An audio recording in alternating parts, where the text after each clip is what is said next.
Hi, all. Demonick Angel here again today. And today I thought I would talk about a general discussion of Native American spirituality.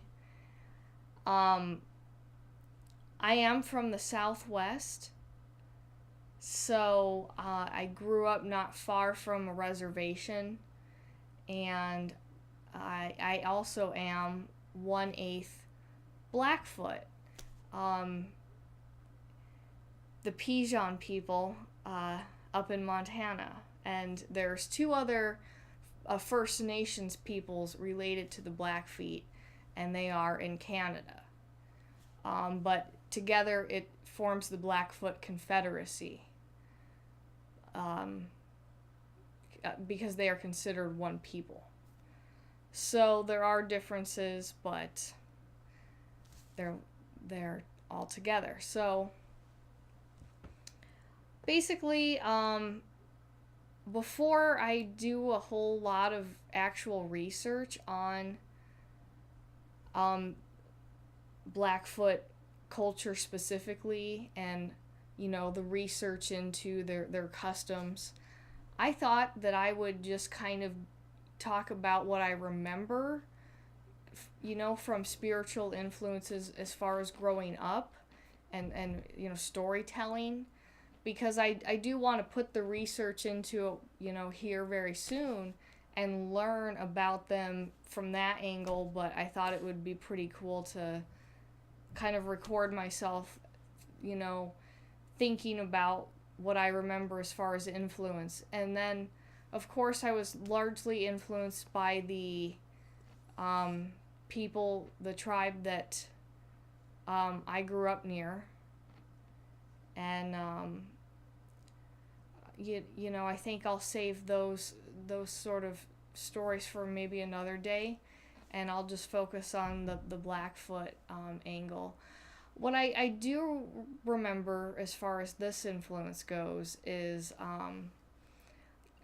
I was raised Catholic, but my dad would never go, and he would always have these stories, whether it would be the good stories from the Bible, like Noah's Ark, or things like telling me it's sort of like his mantra, this too shall pass. So just I liked that a lot. I liked having bedtime stories read to me. It was just something that clicked for me, that I liked, and it's probably why I still like this type of thing today. But my dad would as well just say there's just so much more than we can understand, and that his grandfather would tell him about that they weren't supposed to eat anything out of the lake, out of the waters, because in the beginning, in the creation story, Nappy, who is this personification of the sun in Blackfoot mythology, he's old man. He comes to Earth to teach people how to live, because he has lived here on Earth through his various incarnations, and now he has wisdom, and his partner is Listening Woman. Interestingly enough, the Blackfeet do believe that woman came first, and then man came first. So, as far as that moment of creation. And I do think that's interesting. A lot of other tribes, a lot of other cultures that are ancient believe that woman came first instead. So, our Judeo-Christian understanding that man came first. I personally think that it makes more sense that women would have come first, like from some sort of weird, step in our evolution. But I mean, it's just something to think about. I don't know that just as much as anybody else, but that is a pretty cool aspect to it. But old man, when he comes to Earth, he goes around the lakes, and he has these animals that he brings with him. One is a frog, one is a turtle, and there's a couple of other ones that I just don't obviously remember. And together they helped form this mud. And badger is the other big important element to this, because badger makes the mud. And so water is sacred. Water is understood to be the source of creation, the flow of mystery. It's the most revered element to the Blackfeet. I personally think we all have a particular element that dominates us, and mine is for sure water, which is emotion, and of course feminine, intuition, and just the mysteries of the unknown that is creation. And I've always definitely had an attraction to water. I used to be a lifeguard, so that's how much I like the water. And I take ritual baths. That's probably, my favorite ritual type of stuff to do. So, these are just like these random things that I'm trying to remember from what do I remember, hearing about the Blackfeet growing up and personally. I guess it just sort of does broaden into that sort of spectrum of just storytelling, really, at its heart, because my dad would tell me these stories, as well as, just the old fairy tales, like Peter Pan, and even creepy ones like, the haunted hitchhiker, the classic haunted highway hitchhiker, vanishing hitchhiker story. So very much urban legends and I mean, of course, when you're a kid, you're very excited. I still am very excited about buried treasure and ghost stories. So that's that sort of connection. He's just one of those people that's a great storyteller. Maybe I'm hoping I can be a great storyteller as well. But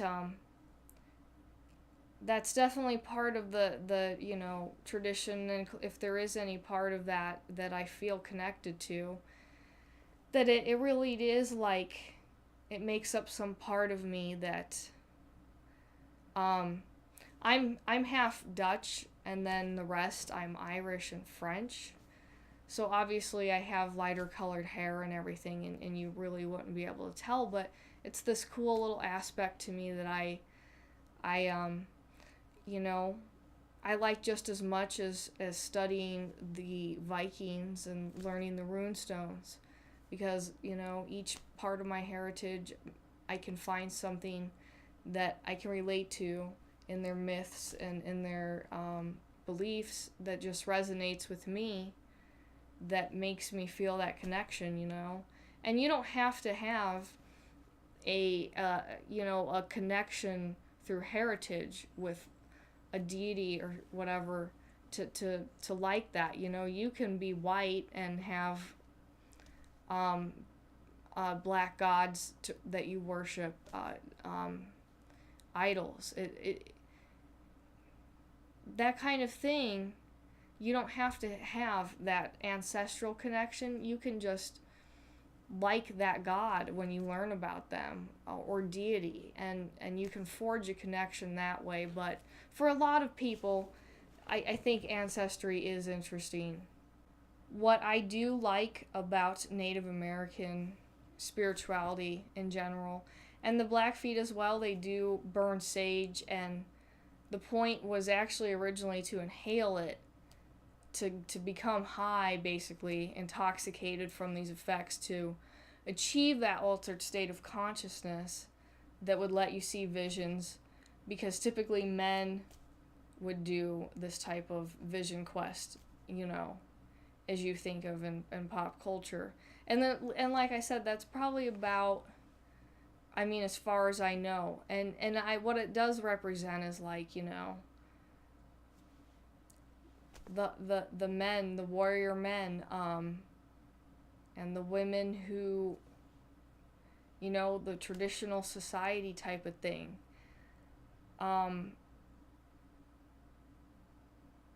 Yes, life is modern and different things like that, but I don't think there's anything wrong with feeling like the feminine is the subconscious. And I myself feel that way. I feel like I'm better at healing and listening to people than I am fighting. And so I think I would have just been completely happy being in that kind of life, but obviously modern culture, we're all equal, but we're really not. So it's kind of a weird shame that we sort of treat it that way, I guess. But of course, I support any and all sexuality and pretty much freedom of anything. So definitely don't get me wrong on that. I have gay family members.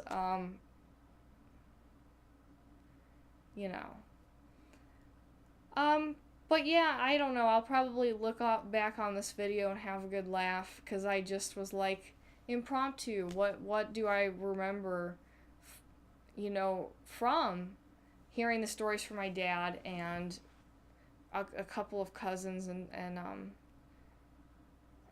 my grandmother as well, and it did add to my character a little bit. Like ashes to ashes was just another thing that I was talked to about, and just